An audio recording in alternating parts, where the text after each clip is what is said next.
प्रिय भाई और बहनों, आज का शुभ संदेश के लिए आप सभी को हम स्वागत करते हैं। शीघ्र अति शीघ्र क्षण भर में अपनी पवित्र प्रजा को आसमान में ले जाएगा, वो आसमान में ले जाएगा।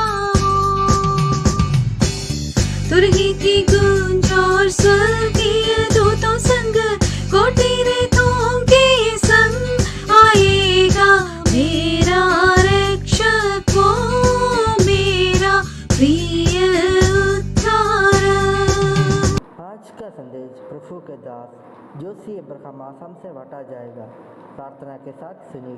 परमेश्वर का नाम की महिमा हो। हमें सुनने वाला हर एक भाई बहनों को और एक बार जल्दी आने वाला प्रभु यीशु मसीह के नाम में हमारा प्यार भरा नमस्कार। आइए आज का मनन के लिए हम लोग पढ़ेंगे पत्रस का दूसरा पत्री 1 अध्याय उसका 3 और 4 पद।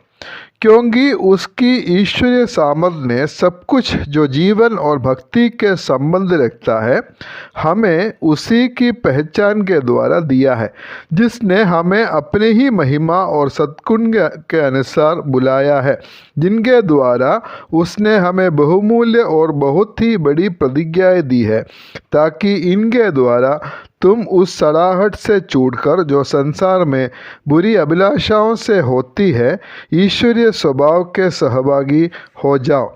इसका 1 अध्याय 3 से 11 पद तक हम लोग पढ़ने से विश्वासी का स्थिति के बारे में या अवस्था के बारे में हम लोग देख सकते हैं, the condition of A believer. और आज हम लोग जो पढ़ा है 1 अध्याय 3 और 4 पद में द बिलीवर्स रिसोर्सेस या विश्वासी का साधन वो हम लोग देख सकता है। तीसरा पद में मैं इसे पढ़ा, क्योंकि उसकी ईश्वरीय सामर्थ्य ने सब कुछ जो जीवन और भक्ति के संबंध रखता है हमें उसकी पहचान के द्वारा दिया है। हम भक्ति और जीवन के लिए जीवन के संबंध जो भी रखता है वो सब कुछ हमें दिया है बोलकर हम लोग इधर देख सकता है। अर्थात एक अच्छा मसीही जीवन जीने के लिए परमेश्वर को प्रसन्न होने वाला, परमेश्वर की इच्छा के अनुसार एक जीवन जीने के लिए जो कुछ हमें चाहिए वो सब कुछ हमें दिया है बोलकर हम लोग देख सकता है। और ईश्वरीय सामर्थ्य ने हमें सब कुछ दिया है। सामर्थ्य बोलकर जो शब्द है वो इधर इस पत्री का एक मुख्य शब्द है, क्योंकि बार बार हम शब्द को हम लोग देख सकता है। ईश्वरीय सामर्थ्य ने हमें सब कुछ जीवन और भक्ति के संबंध रखता है वो हमें दिया है।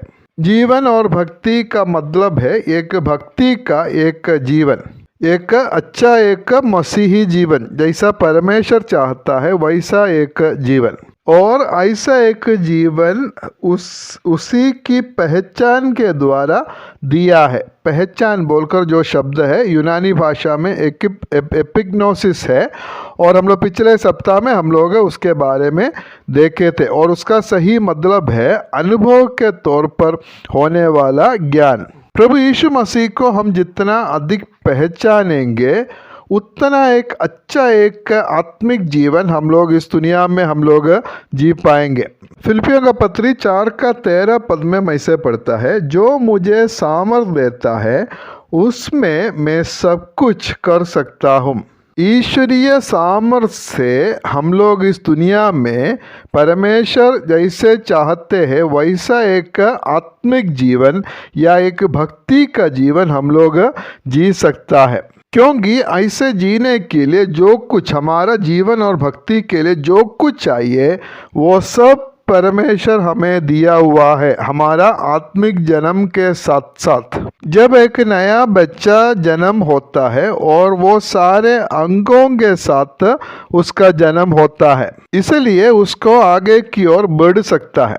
ऐसा एक आत्मिक जीवन के लिए जो कुछ एक मसीही को चाहिए वो सब कुछ हमें दिया है। हम लोग सिर्फ बढ़ना है, और बढ़ने के लिए सब कुछ हमें दिया हुआ है।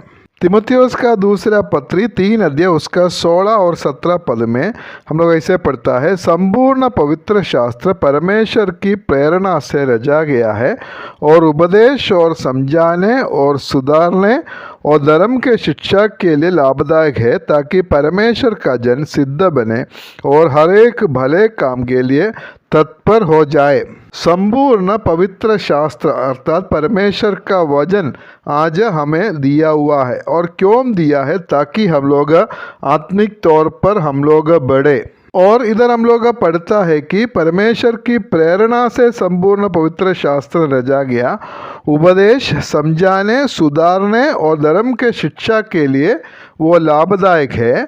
और उसके द्वारा क्या होता है? परमेश्वर का जन सिद्ध बने और हर एक भले काम के लिए तत्पर हो जाए।